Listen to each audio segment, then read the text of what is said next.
For a fun summer look, try tying two of your guns together.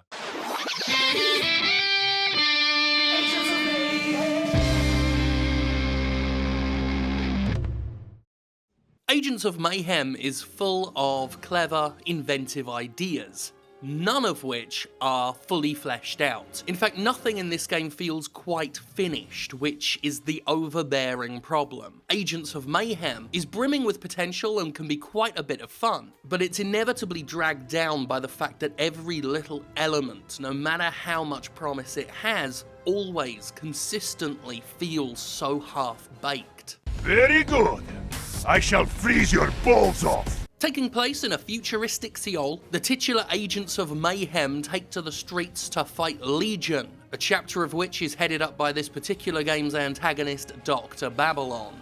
The story is presented with animated cutscenes that look very cheap and are not particularly well animated, and as the game goes on, less and less of these cutscenes can even claim to feature animation, rattling off the plot via static images instead of the poorly animated cartoons we were getting initially. While a parody of stereotypical secret agent and superhero tropes, Agents of Mayhem is somewhat undermined by its own reliance on tropes and stereotypes to get by. Its narrative is fairly trite, predictable, its characters not all that original, it features multiple playable characters, many in fact, but none of them feel particularly unique. All of them seem drawn from something we've seen many times in games before. With some of the heroes and villains, we've seen them in Volition's prior games before, not the actual characters, but certainly the character type.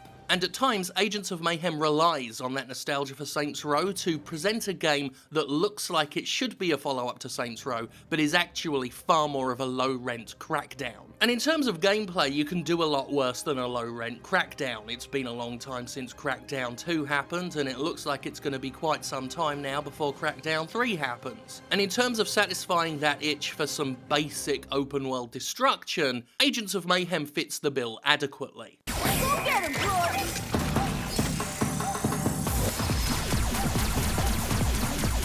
Unlocking all of the agents and trying them out is itself an involving process, and one that I found quite enjoyable indeed. Each agent has its own unique weapon with its own unique feel, and you can assemble a team of 3 agents to switch between on the fly every time you visit Seoul. Whatever faults Agents of Mayhem has, diversity and choice is not one of them. There are many characters, many different playstyles, and you're sure to find something that you'll find entertaining. As well as weaponry, every agent gets a special ability, which is activated on a cooldown system, and of course a unique ultimate ability, which you unlock via combat. These special abilities are a good indicator that Agents of Mayhem isn't everything it was intended to be. You'd think that in such a cartoony game, with such a huge cast and Volition's normal sense of over-the-top humour, that these ultimate abilities, or Mayhem abilities as they're called in this game, would really push the envelope, but they really don't. We certainly get a cool close-up of the character in question when they activate said ability, but the ability itself, it's often a bit of a letdown. For my family! Oni, for example, the stoic Yakuza, is able to inflict fear on enemies surrounding him, although it then gets really hard to hit them because they're running around flailing their arms. Daisy, meanwhile, muscle-bound, chain gun wielding, beer drinking, roller skate using, has a Mayhem ability, and remember, we're using the word Mayhem here, a Mayhem ability where she can use her chain gun and it doesn't overheat and it fires a bit faster. Yeah. This is made up for in some ways by the combat itself, which is incredibly hectic and features a wide array of enemy types with their own shielding and abilities and unique quirks to watch out for. Agents have passive specializations, intended to encourage players to build a balanced team. Some can penetrate armor, others can penetrate shields, some are just really good at destroying Legion's giant doomsday weapons. No matter who you like or what you pick though, you're gonna have to get at least one tanky character, maybe 2, because the weaker ones, the ones with less health, less shielding, they'll go down in seconds once the difficulty ramps up, and this game has like 15 bloody difficulty levels. Player characters get their abilities upgraded in a very straightforward system. You level up, You get a skill point, you pop it into one of 4 skills, that's about it. The properties, and sometimes even behaviour, of agent weaponry can be modified by equipping certain gear upgrades. This gear is unlocked as you level up a character, as you complete missions, or they can be found in random loot boxes. Loot boxes that are actually just dotted around in the world, that you don't have to actually buy or anything, thank God for small mercies. That's kind of a good thing, since despite there being a Borderlands-style loot system, there's not a lot of actual loot. It's not like you can get different weapons themselves, and it's not like every agent has a huge array of gear upgrades. Pretty much the only exciting thing about opening a loot box is on the rare occasion you get a character, vehicle, or weapon skin, and they are quite rare occurrences indeed. And that's even after you gather the crafting materials and money necessary to unlock a passive overall upgrade that makes the acquisition of said skins a lot more likely. Nothing a scratch kit can't fix.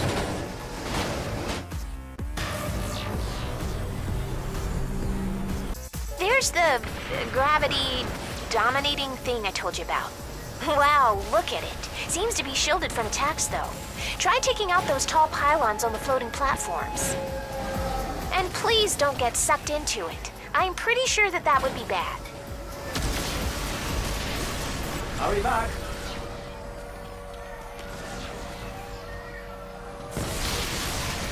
Seoul itself isn't a particularly large environment, and despite the fact it's not a huge open world, it's still littered with repetitive busy work. Most of the missions, even the main story ones, settle into a formulaic pattern quite quickly, and you start to recognise missions that you've done over and over again, just over the course of doing the main campaign. The optional side missions are just more of the same. Despite all this criticism, I'd be lying if I said I didn't have fun with Agents of Mayhem. As a quick and dirty disposable open world shooter, you can do a lot worse. You can certainly do better, but you can do worse. It's not a very funny game, and even though you can blaze through the campaign in a day or two, it still manages to outstay its welcome. But there are many solid hours of running around a map, blasting enemy soldiers, and feeling pretty good about it. It's the very definition of the okay experience. It's not offensively terrible, it's not particularly good, but it's alright, it's there. It's playable. It is a very playable game, in the same way that you'd call certain movies very watchable movies. There are plenty of bugs, nothing particularly game-breaking that I encountered, but they're numerous and frequent and often very silly. Characters spawning without their weapons, enemies appearing and just statically standing there, vehicle physics being in a complete world of their own. When you add these bugs to stilted character animation, as well as textures and effects that are simply missing, it's difficult to look past that aforementioned half-baked feel that permeates every single aspect of the adventure. Which is a shame, because Agents of Mayhem really could have been something brilliant. I mean, it's a Volition game for God's sake, and they already successfully riffed on Crackdown with Saints Row 4. But everything about Agents of Mayhem is distinctly less than. It's less than Volition's prior work, it's less than Crackdown, it's less than Borderlands, despite it wanting to be both of those games so badly. Agents of Mayhem is often an enjoyable romp, but it constantly reminds you of the far, far, far better games that it shamelessly apes. And I also just expect better script writing from Volition. The humour, such that it is in this game, is a desperate reach at times. I mean, this game makes Uranus jokes.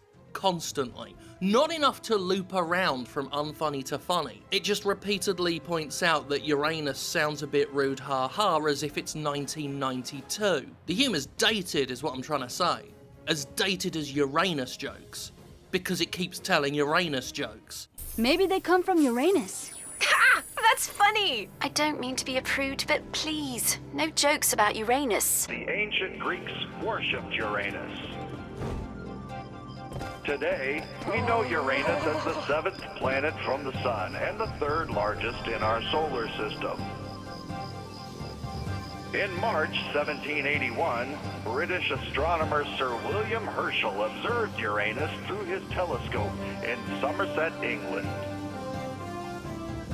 At first, Herschel thought Uranus. Agents of Mayhem is a perfectly acceptable way to waste a weekend, but don't expect anything more engaging than that. Uncovering all of the agents, getting to know them, switching things up, and trying out the different vehicles, that's all enjoyable stuff. But once you're done with that, you're left with very little else. Nothing more than typical open world busy work, as well as passive scavenge missions and stripped down light crafting elements, all of which can be found in the hub area. And once again, all of these little extra areas, these little elements, aren't quite fully realised, aren't quite everything they could be, are all distinctly, as I've said before, less than. And that's Agents of Mayhem, an otherwise enjoyable romp that simply isn't good enough to stand next to the games it liberally cribs from. Whether budget, time, or a lack of hands got in the way, there's a notably ambitious game in Agents of Mayhem that simply was not capable of realising those ambitions. The result is a perfectly acceptable game, one that might not be worth $60, but one that at half the price would be worth picking up, playing for a bit, putting down, and not really thinking about again. Which is certainly where I'm at with Agents of Mayhem. I had fun with it while it lasted, but I'm forgetting about it already. What were we talking about again? 6. It's alright.